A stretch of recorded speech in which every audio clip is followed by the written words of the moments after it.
ಅಡಗೆಯ ಕದರಮಂಡಲಗಿ ಗ್ರಾಮ 1600 ಎಕರೆ ಕೃಷಿ ಭೂಮಿಗೆ ದಾರಿನೇ ಇಲ್ಲ. ಟ್ರ್ಯಾಕ್ಟರ್ ಎತ್ತಿನ ಗಾಡಿ ಹೋಗಲು ಕಷ್ಟ. ಕೃಷಿ ಯಂತ್ರಗಳನ್ನ ಸಾಗಿಸಲು ಪರದಾಟ. 230 ಮನೆಗಳಿಗೂ ರಸ್ತೆ ಇಲ್ಲ. ಊರು ತೊರೆಯುವ ಪರಿಸ್ಥಿತಿ. ದಾರಿ ಯಾವುದಯ್ಯ?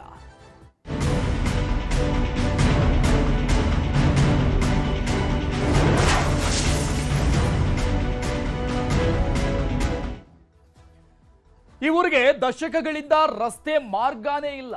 1600 ಎಕರೆ ಜಮೀನಿಗೆ ಹೋಗೋಕ್ಕೂ ಕೂಡ ಕಷ್ಟ ಪಡ್ತಾ ಇದ್ದಾರೆ ಪ್ರತಿಯೊಬ್ಬರು ಕೂಡ. ಹಾವೇರಿ ಜಿಲ್ಲೆಯ ಕದರಮಂಡಲಗಿ ಜನರ ಗೋಳಿದು. ದಶಕಗಳಿಂದ ಸರಿಸುಮಾರು 10 ವರ್ಷ ಓಡಾಡೋಕೆ ರೋಡೇ ಇಲ್ಲ. 1600 ಎಕರೆ ಆ ಭಾಗದಲ್ಲಿರುವಂತಹ ಹೊಲಗಳಿಗೆ, ಕೃಷಿ ಭೂಮಿಗೆ ಹೋಗೋಕೆ ರೋಡೇ ಇಲ್ಲ. ಕದರಮಂಡಲಗಿ ಜನರ ಗೋಳು ಕೇಳೋರೇ ಇಲ್ಲದಂತಹ ಪರಿಸ್ಥಿತಿ ನಿರ್ಮಾಣ ಆಗಿದೆ. ಇವತ್ತಲ್ಲ ನೆನ್ನೆ ಅಲ್ಲ, ಬರೋಬ್ಬರಿ ದಶಕದಿಂದ 10 ವರ್ಷಗಳಿಗಿಂತ ಮೇಲ್ಪಟ್ಟು ಈ ಸಮಸ್ಯೆ ತಲೆದೂರಿರುವಂಥದ್ದು. ಈ ಸಮಸ್ಯೆಯಲ್ಲೇ ಜನ ಜೀವನ ಮಾಡ್ತಾ ಇದ್ದಾರೆ. ಹಾವೇರಿ ಜಿಲ್ಲೆಯ ಕದರಮಂಡಲಗಿ ಜನರ ಗೋಳಿದು. ಇನ್ನು ಈ ಕದರಮಂಡಲಗಿ ಗ್ರಾಮದಲ್ಲಿ ಸರಿಸುಮಾರು 10 ವರ್ಷಗಳಿಂದಲೂ ಕೂಡ ಈ ಸಮಸ್ಯೆ ತಲೆದೂರಿರುವಂಥದ್ದು. ಈ ಬಗ್ಗೆ ಅನೇಕ ಬಾರಿ ಮನವಿಗಳು ಸಂಬಂಧಪಟ್ಟಂತಹ ಅಧಿಕಾರಿಗಳಿಗೆ ಹೋದ್ರೂ ಕೂಡ, ಜನಪ್ರತಿನಿಧಿಗಳಿಗೆ ಹೋದ್ರೂ ಕೂಡ ಯಾರೂ ಕ್ಯಾರೆ ಅಂತ ಇಲ್ಲ. ಈ ಬಗ್ಗೆ ಜನ ಕೂಡ ಆಕ್ರೋಶವನ್ನ ವ್ಯಕ್ತಪಡಿಸಿದ್ದಾರೆ. ಅವರ ಆಕ್ರೋಶ ಹೇಗಿದೆ, ಅಲ್ಲಿನ ಪರಿಸ್ಥಿತಿ ಏನು ನೋಡು. 1600 ಎಕರೆದಲ್ಲಿ ಹೆಚ್ಚು ಕಮ್ಮಿ ಅಂದ್ರೆ ಒಂದು 200 ಎಕರೆ ಅಂತ ಎಲ್ಲರೂ ಬೀಳ್ಬಿಡ್ತಾರೆ ದಾರಿ ಸಲುವಾಗಿ. ಒಂಥರ ಹೊಡಿಸ್ಕೊಂಡು ಹೋದವು ಸರ್. ಬೇರೆ ಹೊಲ್ದಾಗ ಅಡ್ಡಾಡಕ್ಕೆ ನಮಗೆ ಗುಡ್ಡಕ್ಕೆ ದಾರಿ ಬೇಕು ಸರ್. ತಹಸೀಲ್ದಾರ್ ಬಂದಾರೆ, DCR ಬಂದಾರೆ, ಎಲ್ಲರೂ ಇದು ಮಾಡ್ಯಾರ. ಯಾರ ಕಡೆಯಿಂದ ಆಗಿಲ್ರಿ ಅದು. ನೀವ ಪರಿಹಾರ ಮಾಡ್ಕ್ಯಾರ ಹೋರಾಡಿ ಅಂತಾರ್ರಿ. ನಾವ್ ಯಾರು ಕೇಳ್ಬೇಕು ಸರ? ಫಲವತ್ತಾದ ಮಣ್ಣಿನಿಂದ ಕೂಡಿದ ಜಮೀನಿದೆ, ಬೆಳೆ ಬೆಳೆಯೋ ಆಸೆಯೂ ಇದೆ. ಆದ್ರೆ ಹೊಲಕ್ಕೆ ಹೋಗಲು ಮಾತ್ರ ದಾರಿ ಇಲ್ಲ. ಇದು ಯಾವ ಕಾಡಿನ ಸ್ಟೋರಿ ಅಲ್ಲ. ಹಾವೇರಿ ಜಿಲ್ಲೆಯ ಬ್ಯಾಡಗಿ ತಾಲೂಕಿನ ಕದರಮಂಡಲಗಿ ಗ್ರಾಮದ ನೂರಾರು ರೈತರ ಬದುಕಿನ ಕಹಿ ವಾಸ್ತವ. ಬರೋಬ್ಬರಿ 1600 ಎಕರೆಗೂ ಅಧಿಕ ಕೃಷಿ ಭೂಮಿಗೆ ಇಂದಿಗೂ ಸಂಪರ್ಕವೇ ಇಲ್ಲ. ದಶಕಗಳು ಕಳೆದ್ರೂ ಈ ಸಮಸ್ಯೆಗೆ ಪರಿಹಾರ ಸಿಕ್ಕಿಲ್ಲ. ದಾರಿ ಮಾಡಿ ಕೊಡ್ತೇವೆ ಎನ್ನೋ ಮಾತು ಅಧಿಕಾರಿಗಳಿಂದ ವರ್ಷದಿಂದ ವರ್ಷಕ್ಕೆ ಕೇಳಿಸುತ್ತದೆಯೇ ಹೊರತು ಕೆಲಸ ಮಾತ್ರ ಆಗಿಲ್ಲ. 1600 ಎಕರೆ ಜಮೀನಂತರ ಐತ್ರಿ ಸರ್ ಈಗ ಇರುವಂಥದ್ದು. 1600 ಎಕರೆದಲ್ಲಿ ಹೆಚ್ಚು ಕಮ್ಮಿ ಅಂದ್ರೆ ಒಂದು 200 ಎಕರೆ ಅಂತ ಎಲ್ಲರೂ ಬೀಳ್ಬಿಡ್ತಾರೆ ದಾರಿ ಸಲುವಾಗಿ. ಈಗ ನಾವು ಮತ್ತೊಬ್ಬರು ಹೊಲ್ದಾಗ ಹೋದ್ರೆ ನಿಂದೆಲ್ಲೈತಿ ದಾರಿ, ನಂದೆಲ್ಲೈತಿ ದಾರಿ, ಬರೀ ಅದೇ ಜಗಳ. ಇದ್ರ ಸಲುವಾಗಿ ಎತ್ತು ದನ ಕರ ಮತ್ತೊಬ್ಬರು ಬದಿನ ಹಿಡ್ಕೊಂಡು ಹೋದ್ರೆ ನ್ಯಾಯ. ಆ ಉದ್ದೇಶಕ್ಕೆ ಒಂದು ಕುರಿ ದನ ಕರ ಆಗಲಿ ಯಾವುದು ಆ ಗುಡ್ಡದಲ್ಲಿ ಮೇಯ್ಕೋಂಗಿಲ್ಲ, ಏನಿಲ್ಲ. ಆಮೇಲೆ ಯಾವುದೇ ಥರದಲ್ಲಿ ಇದನ್ನೇ ಇಲ್ಲ. ನಮ್ಮ ಒಬ್ಬೊಬ್ಬರು 30 ಗಂಟೆ ಆಸ್ತಿ, ಎಕರೆನೂ ಬರೋಲ್ಲ. ಅದೇ ಸ್ವಂತದ್ರಾಗ ನಾವು ದುಡ್ಕೊಂಡು ತಿಂತೇವೆ ಅಂತಂದ್ರೂ ಅದನ್ನು ಬಿತ್ಕೊಂಡು ಉಣ್ಣಾಕ ನಮಗೆ ಇದು ಇಲ್ಲ ದಾರಿ ಸಲುವಾಗಿ. ಅಚ್ಚರಿಯ ಸಂಗತಿ ಅಂದ್ರೆ ಸರ್ಕಾರದ ದಾಖಲೆಗಳಲ್ಲೇ ಈ ಜಮೀನುಗಳಿಗೆ ದಾರಿ ಇಲ್ವಂತೆ. ಟ್ರ್ಯಾಕ್ಟರ್ ಬಿಡಿ, ಎತ್ತಿನ ಗಾಡಿ ಬಿಡಿ, ಒಬ್ಬ ಮನುಷ್ಯ ಕೂಡ ಸರಿಯಾಗಿ ಓಡಾಡೋಕ್ಕೂ ಸಾಧ್ಯವಾಗದ ಪರಿಸ್ಥಿತಿ ಇದೆ. ಕೃಷಿ ಯಂತ್ರೋಪಕರಣಗಳನ್ನು ಕೂಡ ಹೊಲಕ್ಕೆ ಕೊಂಡೊಯ್ಯೋದು ಕನಸಿನ ಮಾತಾಗಿದೆ. ಸರ ಮುಂಚೆ ಅಲ್ಲೇ ನೀರಿನ ಸರ ಅಂತ ಇತ್ತು, ಅಲ್ಲಿ ಅಡ್ಡಾಡ್ತಿದ್ವಿ. ಅವರು ಇತ್ತಿತ್ತಲಾಗಿ ಜಮೀನ್ದಾರ ದಾರಿ ಕೊಟ್ಟಾರ. ಇದು ನೀರಿನ ಜರಿ, ನಾವು ದಾರಿ ಕೊಡಲ್ಲ, ನೀರಿನ ಬರೋಕೆ ಅಷ್ಟು ಅವಕಾಶ ಮಾಡಿಕೊಡ್ತೇವೆ, ನಾವು ದಾರಿ ಕೊಡಲ್ಲ ಅಂತ ಅಂದರು ಸರ್. ಅಲ್ಲಿಂದ ನಾವು ಅಡ್ಡಾಡೋದು ಬಿಟ್ಬಿಟ್ಟು ನಾವು ಎಲ್ಲೆಲ್ಲೇ ಮತ್ತೊಬ್ರು ಬಯಸ್ಕೊಂಡು ಹೊಡಿಸ್ಕೊಂಡು ಒಂದೊಂದ್ಸಲ ಹೊಡಿಸ್ಕೊಂಡು ಹೋದವು ಸರ್. ಬೇರೆ ಹೊಲ್ದಾಗ ಅಡ್ಡಾಡಕ್ಕೆ ನಮಗೆ ಗುಡ್ಡಕ್ಕೆ ದಾರಿ ಬೇಕು ಸರ್. 187 ಎಕರೆ ಗೋಮಾಳ ಐತಲ್ಲೇ, ನಮಗೆ ದಾರಿ ಬೇಕು. ದಾರಿ ಫಸ್ಟ್ ಇತ್ತು ರೀ, ಅಲ್ಲಿ 60 ಫೂಟ್ ಅಗಲನ ಇತ್ತು, ಅದು ಬಂದ್ ಆಯ್ತು ರೀ. ಆದ್ರೆ ಈಗ ಭಾಳ ಊರೆಲ್ಲ ಜನರಿಗೆ ತೊಂದರೆ ಆಗೈತಿ.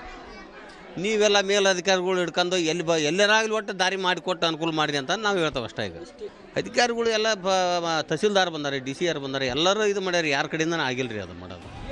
ಜಮೀನಿನ ಸುತ್ತಮುತ್ತ ಸರ್ಕಾರವೇ 230 ಮನೆಗಳಿಗೆ ಹಕ್ಕುಪತ್ರ ನೀಡಿದೆ. ಆದರೆ ಆ ಮನೆಗಳಿಗೆ ಹೋಗೋಕೆ ದಾರಿ ಇಲ್ಲ. ಹೀಗಾಗಿ ಹಲವು ಕುಟುಂಬಗಳು ಊರು ತೊರೆಯೋ ಸ್ಥಿತಿಗೆ ತಲುಪಿದೆ.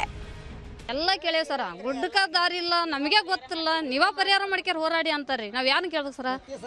ಎಲ್ಲ MLA ಬರ್ತಾರ್ರಿ, ಎಲ್ಲ MLA ಬರ್ತಾರ ಸರ.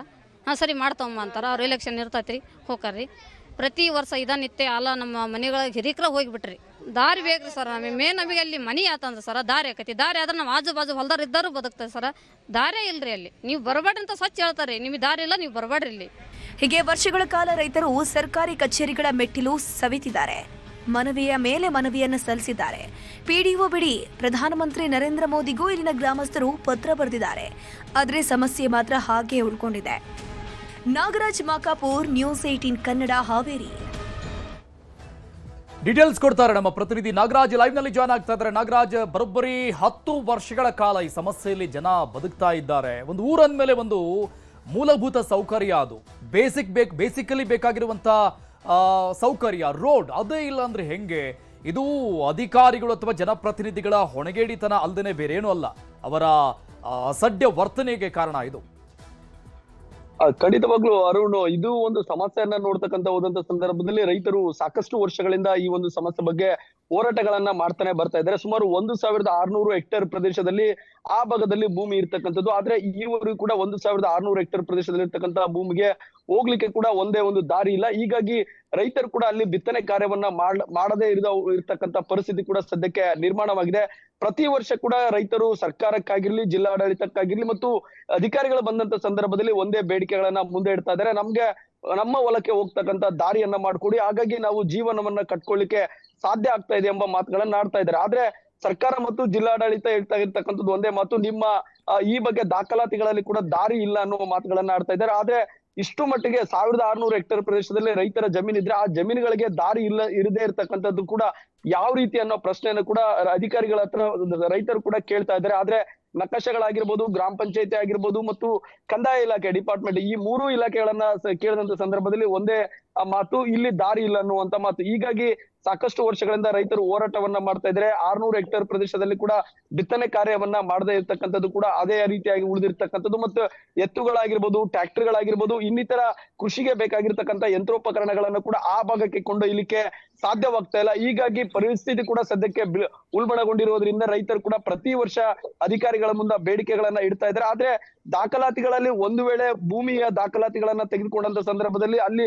ಸರ್ವೆ ಕಾರ್ಯವನ್ನ ಮಾಡಿ ಏನಾದ್ರೂ ದಾರಿಗಳು ಒತ್ತುವರಿ ಆಗಿದೆ ಅನ್ನೋದನ್ನ ಕೂಡ ಗಮನದಲ್ಲಿಟ್ಕೊಂಡು ಒತ್ತುವರಿ ಆದಂತ ಸಂದರ್ಭದಲ್ಲಿ ಅದನ್ನ ತೆರವು ಮಾಡುವಂತ ಕೆಲಸವನ್ನ ಅಧಿಕಾರಿಗಳು ಮಾಡ್ಬೇಕಾಗಿರುತ್ತದೆ. ಆದ್ರೆ ಇದ್ಯಾವ ಕೆಲಸವನ್ನ ಕೂಡ ಅಧಿಕಾರಿಗಳು ಮಾಡ್ತಾ ಇಲ್ಲ. ಹೀಗಾಗಿ ಪ್ರತಿ ವರ್ಷ ದಾರಿಯ ಸಮಸ್ಯೆಯಿಂದಾಗಿ ಅಲ್ಲಿ 1000 ಹೆಕ್ಟೇರ್ ಪ್ರದೇಶದಲ್ಲಿ ಇರ್ತಕ್ಕಂಥ ಭೂಮಿ ಕೂಡ ಪಾಳು ಬಿದ್ದಿರ್ತಕ್ಕಂಥದ್ದು. ಮತ್ತು ಇನ್ನೊಂದು ನಾಚಿಕೇಡಿನ ಸಂಗತಿ ಅಂತ ಹೇಳಿದ್ರೆ ಸುಮಾರು 160ಕ್ಕೂ ಹೆಚ್ಚಿನ ಫಲಾನುಭವಿಗಳಿಗೆ ಕೂಡ ಸರ್ಕಾರ ಕೂಡ ಅಲ್ಲಿ ಕಂದಾಯ ಗ್ರಾಮಗಳನ್ನ ಮಾಡಿ ಹಕ್ಕುಪತ್ರಗಳನ್ನ ಕೂಡ ಕೊಟ್ಟಿರ್ತಕ್ಕಂಥದ್ದು. ಆದ್ರೆ ಹಕ್ಕುಪತ್ರಗಳು ಕೊಟ್ಟಿರ್ತಕ್ಕಂಥ ಮನೆಗಳಿಗೆ ಹೋಗ್ಲಿಕ್ಕೆ ಕೂಡ ಅಲ್ಲಿಗೆ ದಾರಿ ಇಲ್ಲದೆ ಇರ್ತಕ್ಕಂಥ ಒಂದು ಪರಿಸ್ಥಿತಿ ಕೂಡ ಸದ್ಯಕ್ಕೆ ಇರ್ತಕ್ಕಂಥದ್ದು. ಹೀಗಾಗಿ ಆ ಒಂದು ಗ್ರಾಮದಲ್ಲಿ ಕೂಡ ಮೂಲಭೂತ ಸಮಸ್ಯೆಗಳು ಕೂಡ ಸದ್ಯ ಸಾಕಷ್ಟು ಇರ್ತಕ್ಕಂಥದ್ದು. ಯಾಕಂತ ಹೇಳಿದ್ರೆ ದಾರಿ ಇಲ್ಲದೆ ಇರ್ತಕ್ಕಂಥ ಸಂದರ್ಭದಲ್ಲಿ ಅಲ್ಲಿ ರಸ್ತೆಗಳು ಇರುವುದಿಲ್ಲ ಮತ್ತು ಕರೆಂಟ್ ಸೌಕರ್ಯ ಇರುವುದಿಲ್ಲ, ವಾಟರ್ ಸಪ್ಲೈ ಇರುವುದಿಲ್ಲ. ಹೀಗಾಗಿ ಮೂಲಭೂತ ಸೌಕರ್ಯಗಳ ಸಮಸ್ಯೆ ಕೂಡ ಸಾಕಷ್ಟು ಉಲ್ಬಣಗೊಂಡಿರ್ತಕ್ಕಂಥದ್ದು. ಹೀಗಾಗಿ ಒಂದು ವೇಳೆ ಸರ್ಕಾರ ಹಕ್ಕುಪತ್ರ ಕೊಡ್ತಕ್ಕಂಥ ಸಂದರ್ಭದಲ್ಲಾದ್ರೂ ಈ ಗ್ರಾಮಕ್ಕೆ ಹೋಗ್ಲಿಕ್ಕೆ ದಾರಿ ಯಾವ ರೀತಿಯಾಗಿದೆ ಅನ್ನೋದನ್ನು ಕೂಡ ಗಮನದಲ್ಲಿ ಇಟ್ಕೊಂಡು ಪರಿಶೀಲನೆಯನ್ನ ಮಾಡ್ಬೇಕಾಗಿರ್ತದೆ.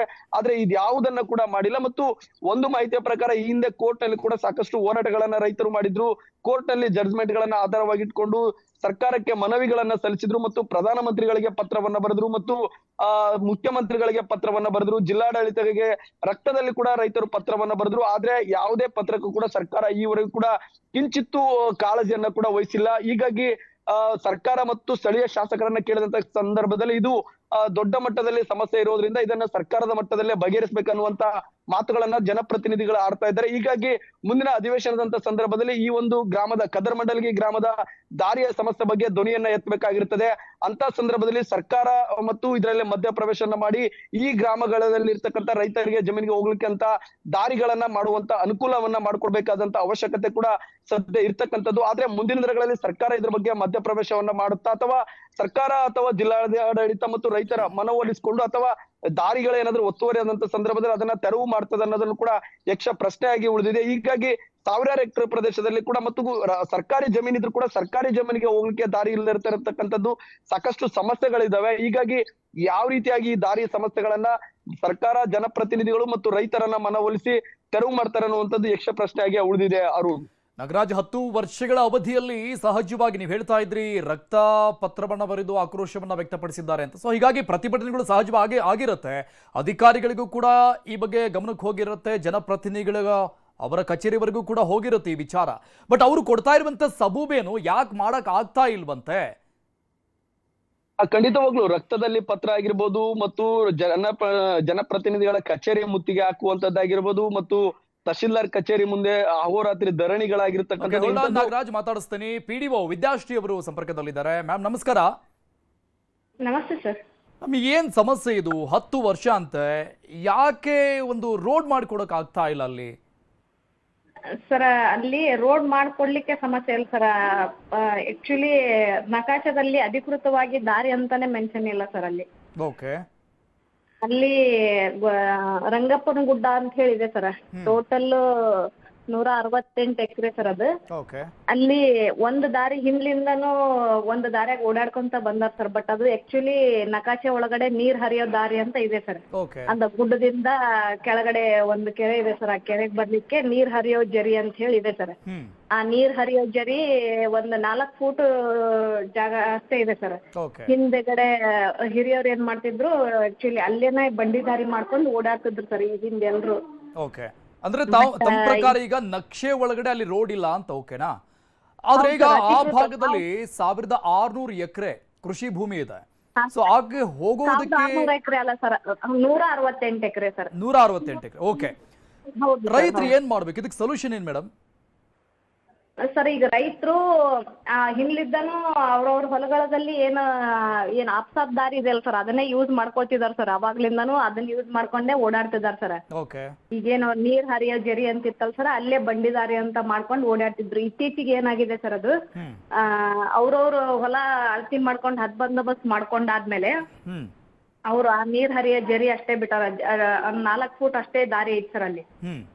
4 ಫೂಟ್ ಅಷ್ಟೇ ದಾರಿ ಐತಿ. ಅದು ಕಾಲುವೆ ಇದೆ ಸರ್ ನೀರ್ ಹರಿಲಿಕ್ಕೆ. ಆಕ್ಚುಲಿ ಅಲ್ಲಿ ರೋಡ್ ಮಾಡ್ಲಿಕ್ಕೆ ಆಗಲ್ಲ ಸರ್, ಯಾಕಂದ್ರೆ ಅಲ್ಲಿ ನೀರ್ ಹರಿಯೋ ದಾರಿಗೆ ರೋಡ್ ಮಾಡಿದ್ರೆ ಮತ್ತೆ ನೀರೆಲ್ಲ ರೈತರು ಹೊಲಗಳಿಗೆ ನುಗ್ಗಕ್ ಸ್ಟಾರ್ಟ್ ಮಾಡ್ತಾರೆ ಸರ್. ಓಕೆ.